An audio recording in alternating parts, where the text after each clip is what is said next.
बिस्मिल्लाहिर्रहमानिर्रहीम। अस्सलाम वालेकुम।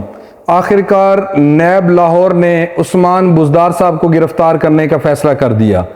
जी हाँ, साबिक वज़ीर आला पंजाब उस्मान बुज़दार, जिसको वसीम अकरम प्लस के नाम से भी याद किया जाता है, उस्मान बुज़दार जो है वो मुल्की सियासत पे उस वक्त सामने आए जब इमरान खान साहब जो है ना वो 2018 का इलेक्शन जीत कर उन्होंने पंजाब के अंदर वज़ीर आला बनाने का सोचा, तो उनको उनकी निगाह इंतखाब जो है वो उस्मान बुज़दार साहब पर पड़ी।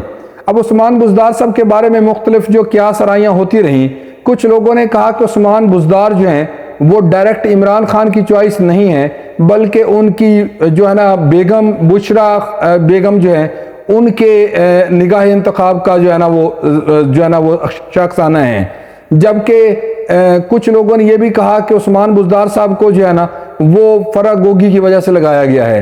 बहरहाल जो भी सूरत हाल हो, जो है ना उस्मान बुज़दार साहब के नाम ये कुरा निकला, और जिस पोजीशन के ऊपर बहुत बड़े बड़े लोगों ने, जिस तरह के शाह महमूद कुरैशी साहब हैं या फिर फवाद चौधरी साहब हैं, उन्होंने नजरें लगाई हुई थी, लेकिन अचानक ये इमरान खान का फैसला लोगों को हैरान कर गया।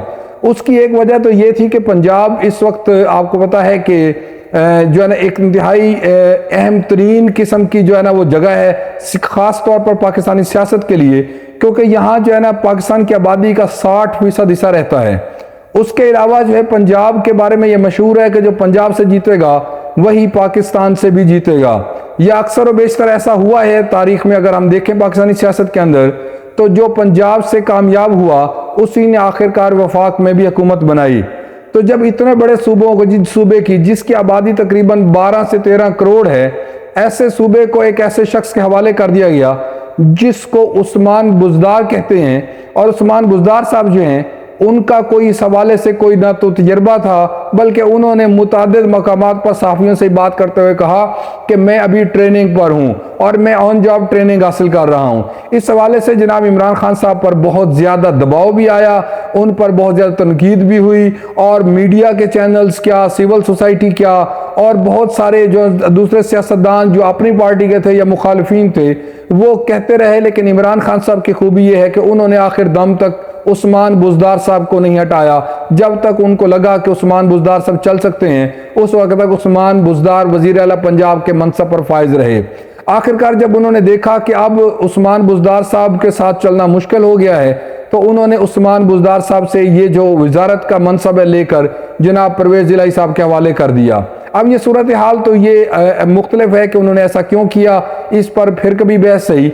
लेकिन अभी जो हम बात कर रहे हैं वो ये है कि नैब लाहौर ने उस्मान बुज़दार साहब के असासों में जो बहुत ज़्यादा तब्दीली आई है, और वो सैकड़ों नहीं बल्कि हज़ारों गुना के हिसाब से वो उनके असासे बढ़ चुके हैं। लिहाजा नैब लाहौर जो है उनके असासों की छानबीन कर रही थी, और अब वो मरहला आ गया है कि उन्होंने जो तब्दीलियाँ की हैं नैब के कवानीन में एक ऑर्डिनेंस के ज़रिए, उसमें यह है कि अब इंक्वायरी के मरहला पर भी किसी को गिरफ्तार किया जा सकता है। और इस कानून का जो है ना वो इतलाक़ करने का फैसला किया गया है वसीम अकरम प्लस यानी जनाब उस्मान बुज़दार साहब पे। अब देखें उस्मान बुज़दार गिरफ्तार होते हैं या नहीं होते, मगर नैब लाहौर का फैसला यही है कि इनको इसी इंक्वायरी के मकाम पे गिरफ्तार कर लिया जाए। तो ऐसा लगता है कि उस्मान बुज़दार बहुत जल्द गिरफ्तार हो जाएंगे, और इस तरह से जो है ना मज़ीद एक और जो बड़े ओहदे पर फाइज आदमी है PTI की तरफ से, वो अन करीब जो है वो नैब के शिकंजे में होगा। और देखते हैं कि जो नैब ने केसेस बनाए हैं वो केसेस अपने मंतकी अंजाम तक पहुंचते हैं या नहीं पहुंचते। लेकिन एक बात जो है ना बहरहाल यहाँ पे कहना ज़रूरी है कि उनको हर सूरत में इन तमाम केसेस को मंतकी अंजाम तक पहुंचाना चाहिए, ताकि जो पाकिस्तानियों से लूटी हुई दौलत है, चाहे वो किसी के भी जो है ना पास है, चाहे उस पर कोई भी सियासतदान काबिज है, वो अवाम के हाथों में पहुँचनी चाहिए, ताकि अवाम को जो है ना मुआशी मसाइल से निजात मिल सके। अब तक के लिए इतना ही। वीडियो देखने का बहुत शुक्रिया। अगर आपको वीडियो पसंद आई है तो हमारे चैनल को सब्सक्राइब करें और बेल आइकन को प्रेस करें ताकि हमारी आने वाली वीडियोस भी आप तक पहुंच सकें। शुक्रिया।